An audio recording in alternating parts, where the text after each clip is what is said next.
राज अपने देश पर करते देश वाले हैं, दुनिया वालों देख लो हम सबसे निराले हैं। रूस चीन जापान से ये कह दो सीना तान के, जितने पर तुम फूल रहे हो उतने यहाँ घोटाले हैं। सड़क पक्की करा दूंगा कहा होगा, तुम्हें पेंशन दिला दूंगा कहा होगा। नशे की बात मत कुछ पूछो यारों, इलेक्शन के नशे में था कहा होगा।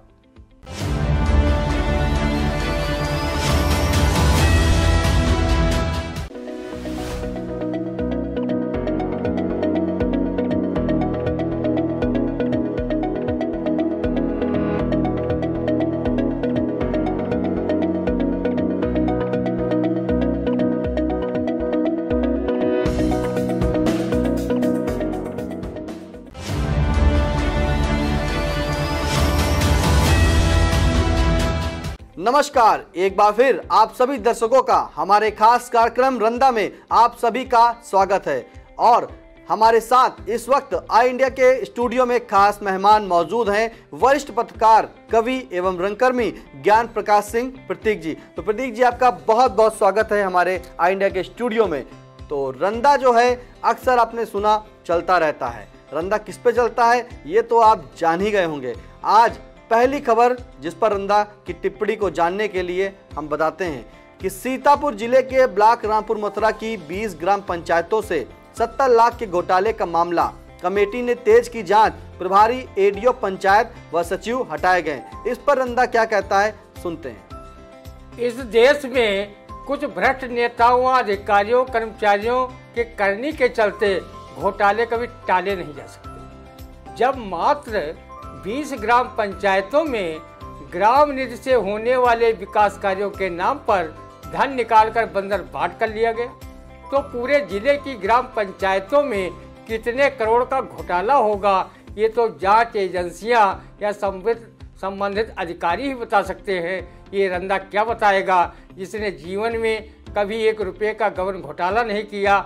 आप गबन घोटाले के मामले में रंदा को अखंड कुंवारा मान सकते हैं, या ये कहावत उस पर दाग सकते हैं कि बंदर क्या जाने अदरक का स्वाद। ये तो कहो चौथा क्षेत्र के विधायक ज्ञान तिवारी ने शासन में शिकायत कर दी तो ये 70 लाख का गबन घोटाला भी आमजन में आ गया, नहीं तो किसी को इसकी भनक तक नहीं लगती।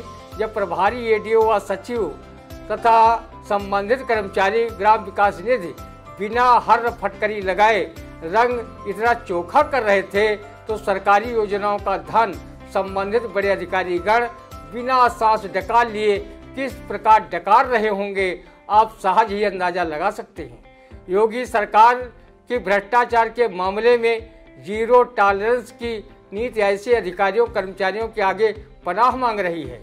गबन घोटाले जारी न होते तो सीतापुर के नामचीन शायर महफूज रहमानी को ये शेर क्यों लिखना पड़ता। राज अपने देश पर करते देश वाले हैं, दुनिया वालों देख लो हम सबसे निराले हैं।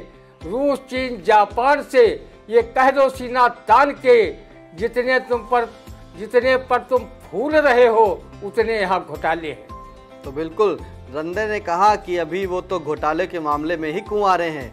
रंदा ने क्या घोटाला 1 रुपए का भी नहीं किया, क्योंकि रंदा ने कहा कि बंदर क्या जाने अदरक का स्वाद। तो चलती है दूसरी खबर पर जिस पे रंदा चलने वाला है।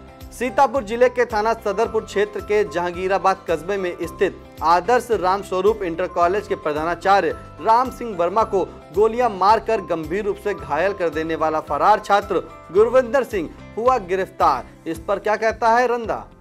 किसी ने सच ही कहा है कि कर बुरा तो हो बुरा। अपने गुरु को गोलियों से गुरदक्षिणा देने वाले छात्र गुरविंदर सिंह को आखिर पुलिस ने दबोचकर जेल की सलाखों के पीछे पहुंचा ही दिया। गुरु शिष्य परंपरा को सूली पर लटकाने वाला छात्र जेल की जहां रोटियां तोड़ रहा है, वहीं प्रधानाचार्य राम सिंह वर्मा लखनऊ स्थित अस्पताल में जिंदगी मौत के बीच झूल रहे हैं। हालांकि स्वास्थ्य प्रशासन उनकी सेहत में सुधार का दावा भी कर रहा है। रंदा ने इस घटना को देखकर वो किसी शिष्य बनाने में 100 बार तौबा कर रहा है। वो अपने ज्ञान व समझदारी को शिष्य मानकर नहीं बांट रहा है और ना ही किसी को डांट फटकार लगाने की हिम्मत भी जुटा पा रहा है। वो नहीं चाहता कि कोई गुरविंदर जैसा कृत्य करने वाला शिष्य प्रधानाचार्य राम सिंह वर्मा जैसा हाल न कर दे।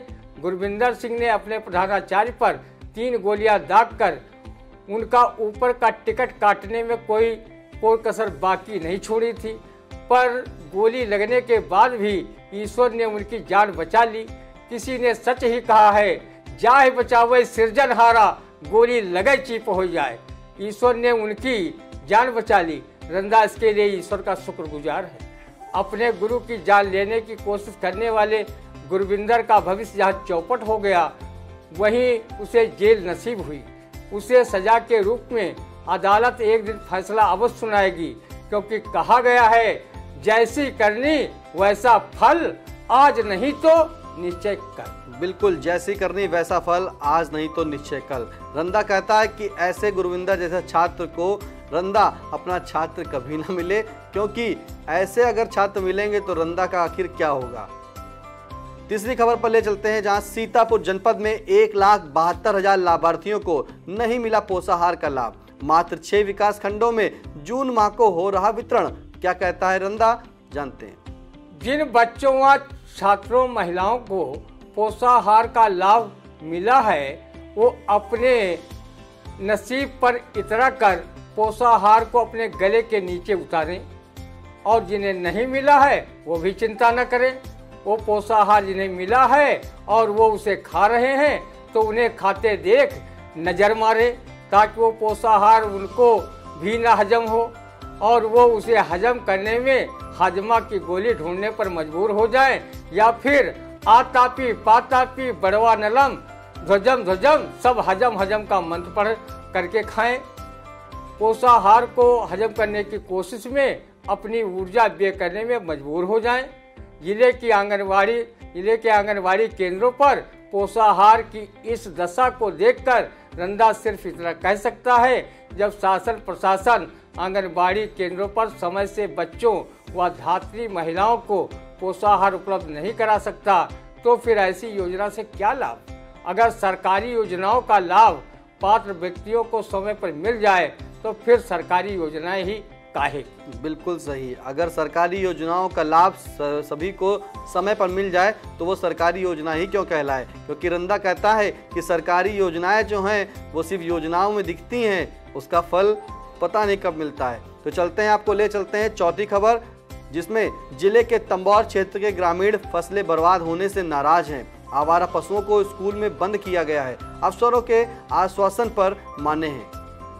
विद्यालय में पशुओं को बंद करते समय उन्हें सरकार द्वारा बच्चों को दी जा रही फ्री पुस्तकें, बस्ता, ड्रेस भी पशुओं को ग्रामीण व जिम्मेदार अधिकारी उपलब्ध करा देते, तो बेचारे पशु भी अपनी निरक्षरता का कलंक धो लेते। वो उन अध्यापकों से शिक्षा ग्रहण कर लेते जो स्कूली बच्चों को शिक्षा देने में कम इधर उधर की बातें आपस में करने पर मशगूल रहते हैं, जिनका ध्यान बच्चों की पढ़ाई पर कम एमडीएम पर ज़्यादा रहा है। हो सकता है कि ग्रामीण पशुओं को इसलिए स्कूल में बंद किया हो कि वो उनकी फसल बर्बाद करने के बजाय स्कूल का बना एमडीएम बच्चों के साथ खाएं और बच्चों के साथ गुरु ज्ञान की प्राप्ति कर सके। जब आवारा पशु स्कूल में बंद किए जा रहे हैं, तो पशुबाड़ा व गौ आश्रय स्थल गौशाला में क्या गौवंशी पशुओं की जगह रंदा बंद किया जा रहा है। आवारा पशुओं के मामले में शासन प्रशासन को लापरवाही के चलते किसान अपनी फसलों को नहीं बचा पा रहे हैं और ये कहने पर मजबूर हो रहे हैं कि भले सरकार किसान सम्मान निधि व कोटे से मिलने वाला 5 किलो राशन बंद कर दे, लेकिन आवारा पशुओं से निजात दिलाने हेतु पक्का इंतजाम करे, नहीं तो किसानों के समक्ष भुखमरी के हालात पैदा हो जाएंगे। और अगर ऐसा हाल रहा तो किसान किसानी से मुंह मोड़ लेंगे, तब देश की दशा क्या होगी, उसकी भयावहता को आप बखूबी समझ सकते हैं।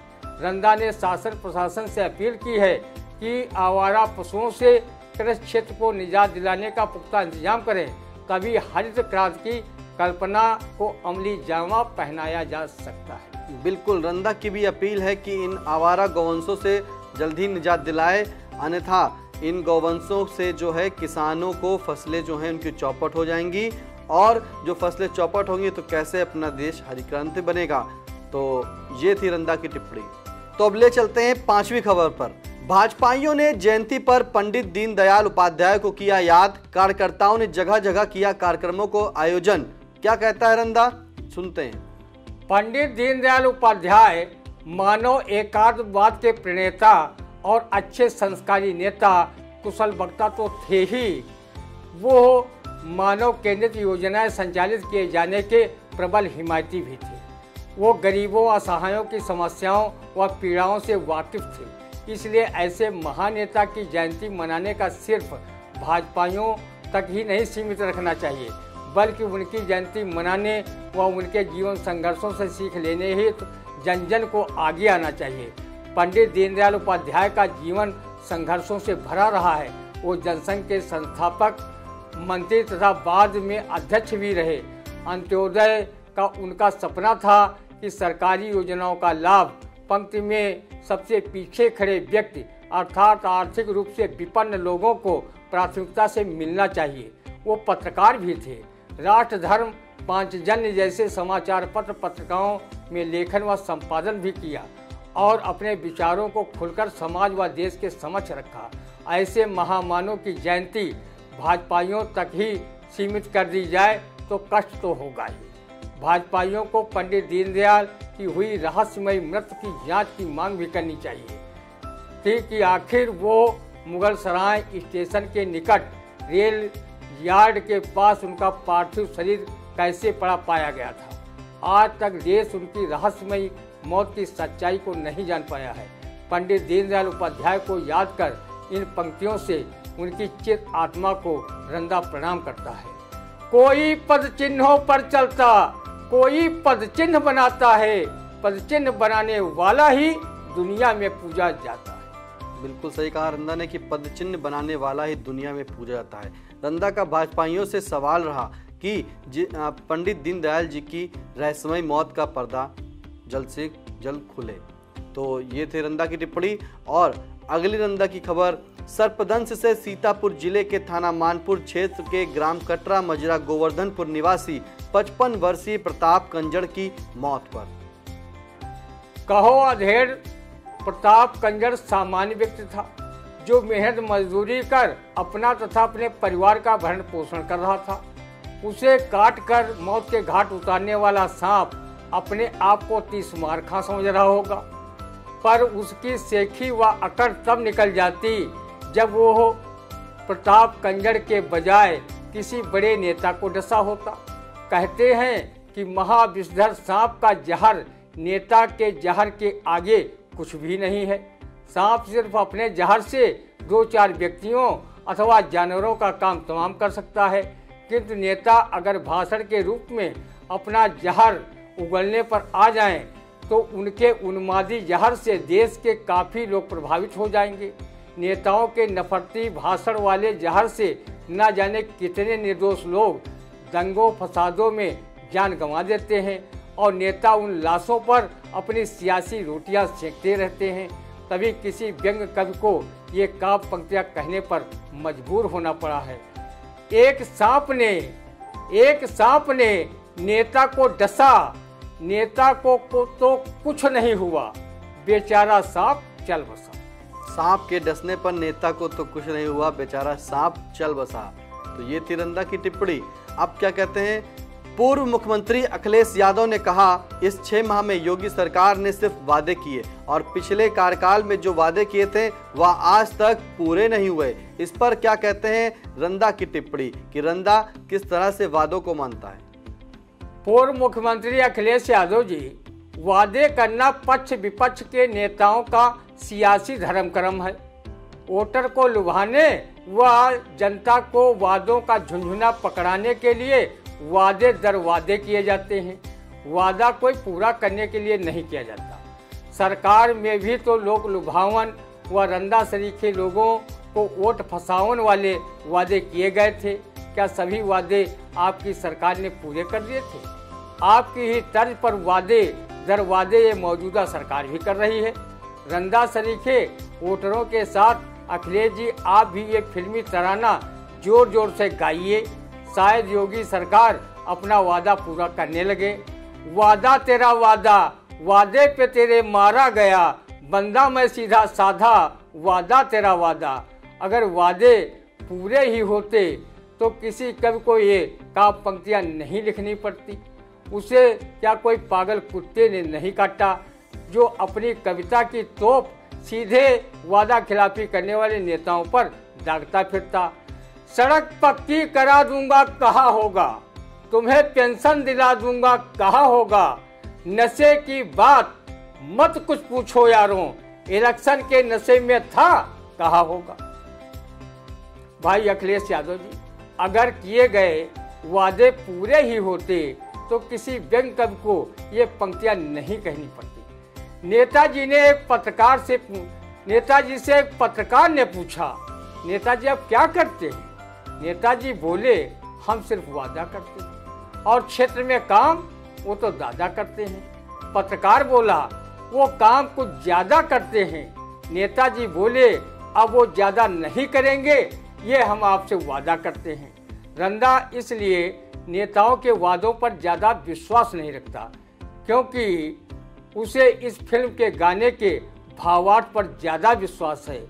कसमें वादे प्यार वफा सब, बातें हैं बातों का क्या, नहीं किसी का जग में कोई, नाते हैं नातों का क्या। तो ये सुना आपने रंदा की टिप्पणी वादे पर कि वादा किया तो नशे के मन में किया, मतलब कि जब इलेक्शन का नशा था तब वादा कर दिया, अब वह वादा नहीं रहा। तो ले चलते हैं आपको अगली खबर पर, जहां कारागार राज्य मंत्री सुरेश राही ने किया सीतापुर जेल का निरीक्षण। चाक चौबंद मिली जेल की व्यवस्थाएं, क्या कहते हैं इन व्यवस्थाओं पर रंदा की टिप्पणी। रंदा इस बात से खुश है, चलो कारागार राज्य मंत्री सुरेश राही ने अपने घर से चंद कदम दूरी पर स्थित कारागार का निरीक्षण 6 माह बाद कर लिया, जिससे देर आए दुरुस्त आए की कहावत चरितार्थ हुई। नहीं तो लोग कहने लगते कि दीपक तले अंधेरा ही होता है। जेल अधीक्षक सुरेश कुमार सिंह व उनके अधीनस्थ जानते हैं कि कारागार राज्य मंत्री का निवास जेल से चंद कदम दूर है। वो देर सवेर जब कभी समय मिलेगा वो हमारे जेल का निरीक्षण कर ही लेंगे। इसलिए उन्होंने अपनी जेल की व्यवस्थाएं दुरुस्त करने में पूरा ध्यान दिया होगा कि कहीं जेल में अव्यवस्थाएं न रहें। मंत्री महोदय को अगर जेल की अव्यवस्थाओं में कुछ गड़बड़ मिलता तो उनका पारा स्वभाव व सत्ताई हनक में 7वें आसमान पर आ जाता और वो उनकी शिकायत चिट्ठी लिखकर सीएम योगी से भी कर देते। जन समस्याओं को लेकर वो सीएम को समय समय पर पत्र व्यवहार करते रहते हैं। योगी 1 सरकार में विधायक व योगी 2 सरकार में मंत्री रहते हुए वो भी जन समस्याओं को सरकार व प्रशासन में उठाने में पीछे नहीं रहते हैं। वो पूर्व केंद्रीय गृह राज्य मंत्री रहे, अपने पूज्य पिता स्वर्गीय रामलाल राही के चरण चिन्हों पर चलने की कोशिश कर रहे हैं, इसलिए राजनीति में वो निरंतर आगे बढ़ रहे हैं। रंदा उन्हें चमचे चाटकारों से बचने की सलाह देता है कि वो उनकी चिकनी चुपड़ी बातों में न पड़कर स्वयं अपने विधानसभा क्षेत्र पर नजर रखें, नहीं तो ये चाटुकार आपकी सियासी फसल को चरने में कोई कसर नहीं छोड़ेंगे। वैसे राजनीति से रंदा का कोई वास्ता नहीं है। वो मंत्री व उनके परिवार का शुभचिंतक होने के नाते बिना मांगे सलाह दे रहा है। उस पर अमल करें या न करें आपकी मर्जी। रंदा ने अपने जीवन काल में काफ़ी सियासी उतार चढ़ाव देखे हैं। अच्छे जिले के नेता सिर्फ चमचे चाटुकारों की बातों में फंसकर जमीनी हकीकत से दूर होते चले गए, जिसका परिणाम ये हुआ कि उनकी राजनीति पर राहु केतु लग गया और वो मन ही मन ये शेर कहने पर मजबूर हुए, मुझे अपनों ने लूटा, मुझे अपनों ने लूटा, गैरों में कहाँ दम था, कश्ती वहीं पे डूबी, पानी जहाँ कम था। रंदा ईश्वर से प्रार्थना करता है कि कारागार राज्य मंत्री सुरेश राही लंबी सियासी पारी खेलते हुए राजनीति व सत्ता के बड़े से बड़े पद पर बैठें और हमारे सीतापुर जिले का गौरव पूरे देश प्रदेश में बढ़ा है। कारागार राज्य मंत्री सुरेश राही के जिला कारागार में निरीक्षण पर रंदा ने कहा कि वह ईश्वर से प्रार्थना करता है कि कारागार राज्य मंत्री लंबी सियासी पारी खेले और राजनीति व सत्ता के बड़े से बड़े पद पर बैठें। यह शुभकामना रंदा देता है। तो ले चलते हैं आपको अगली खबर पर, जिसपे रंदा क्या कहता है। विकासखंड बेहटा के प्राथमिक विद्यालय एवं पूर्व माध्यमिक विद्यालय सहंजर कला का डीसी ट्रेनिंग आर्य कुमार दीक्षित ने किया निरीक्षण। कक्षा 6 का छात्र नहीं सुना पाया 2 का पहाड़ा। डीसी ट्रेनिंग आर्य कुमार दीक्षित अगर पहाड़ा के बजाय फिल्मी हीरो हीरोइन के नाम बताने को कहते तो वो 2 के बजाय 20 हीरो हीरोइन के नाम फटाक से बता देता। इस स्कूल में पढ़ाई के अलावा सब कुछ है। वहाँ बच्चों को ड्रेस, छात्रवृत्ति, एमडीएम सब कुछ मिल रहा होगा। जब स्कूली बच्चों को 6-6 महीने किताबें शासन प्रशासन नहीं उपलब्ध करा सका तो आप स्वयं समझ सकते हैं कि बच्चों के पढ़ाई का स्तर कितना ऊंचा होगा। एमडीएम, छात्रवृत्ति, ड्रेस के चक्कर में कहो बच्चे स्कूल ही आ रहे हैं, नहीं तो वो भी नहीं आते। भले ही शिक्षा विभाग स्कूल चलो अभियान का नारा गला फाड़ फाड़ कर चिल्लाता व लगाता रहता, जब कक्षा 6 के बच्चों को 2 तक का पहाड़ा नहीं आता तो समझ लो देश के भावी कर्णधार अपना व देश का उपकार करेंगे या फिर बंटाधार। आप अपने बुद्धि को बिना च्यवनप्राश खिलाए एवं ब्रह्मी पिलाए स्वतः समझ जाएंगे। इन विद्यालयों में पढ़ने वाले शिक्षक हजारों रुपये वेतन पाने के बावजूद वेतन बढ़ाने की मांग धरना प्रदर्शन कर सरकार से करते रहते हैं। इसे अपना जन्मसिद्ध अधिकार मानते हैं, पर वो बच्चों को पढ़ाने लिखाने में अपने अधिकारों कर्तव्यों का कितना पालन करते हैं। सहंजर कला का पूर्व माध्यमिक विद्यालय इसकी वानगी भर है, जहाँ के कक्षा 6 में पढ़ने वाले छात्रों को 2 का पहाड़ा तक नहीं मालूम। डीसी ट्रेनिंग आर्य कुमार दीक्षित को बच्चों से पहाड़ा सुनने के पहले वहाँ नियुक्त शिक्षकों से भी पहाड़ा सुनना चाहिए था कि हजारों रुपया वेतन लेने वाले गुरुजी को पहाड़ा आता भी है कि नहीं। विद्यालय की पढ़ाई की ऐसी दशा देखकर रंदा कभी ऐसे विद्यालय में अपना नाम नहीं लिखाएगा जहाँ पर पढ़ाई लिखाई शून्य हो, स्कूल खाली पढ़ाई के नाम पर ही खुल रहा हो। रंदा ऐसे स्कूल में पढ़कर क्या फिल्म भाभी का ये नगमा साकार करेगा। टाई लगा के माना बन गए जनाब हीरो, लेकिन पढ़ाई व लिखाई में है 0-0। पढ़ाई व लिखाई में है 0-0, बिल्कुल सही कहा, क्योंकि कक्षा 6 में पढ़ने वाले छात्र को 2 का पहाड़ा नहीं आया। तो रंदा कहना है कि ऐसे विद्यालय से दूर रहें, और क्योंकि रंदा ऐसे विद्यालय में नहीं पढ़ सकता जहां पढ़ाई लिखाई में ही 0-0 सब मिले। तो अब ले चलते हैं अगली खबर पर। ट्रक ने मारी टक्कर, ट्रैक्टर ट्राली तालाब में पलटी, 10 की मौत, मृतकों में 7 महिलाएं 3 बच्चियां। लखनऊ के इटौंजा में भीषण हादसा, सीतापुर के थे सभी श्रद्धालु। क्या कहता है रंदा, जानते हैं। रंदा इस हृदय विदारक हादसे पर दुख व्यक्त करता है तथा मृतकों की आत्मा को शांति मिले परमपिता परमेश्वर से प्रार्थना करता है। कहाँ ये बेचारे धार्मिक स्थान पर अपनी आस्थावश पूजन अर्चन हेतु जा रहे थे और कहाँ वो काल के क्रूर हाथों से छले गए। मृतकों व घायलों के परिजनों के दिल को कैसे संतोष होगा। रंदा ये सोच सोच कर ही काफी गमगीन होता जा रहा है।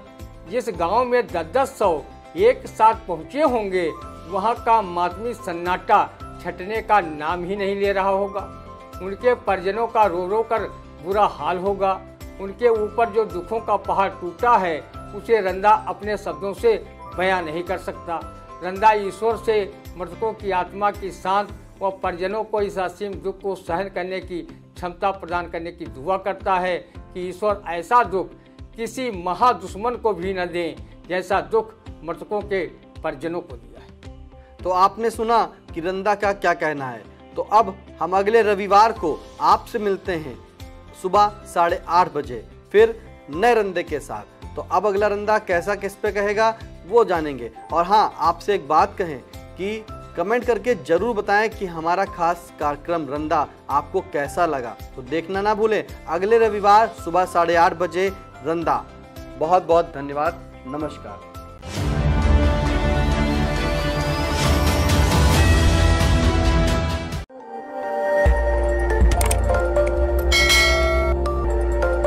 खबर आपकी, नजर हमारी। देखते रहिए आई इंडिया।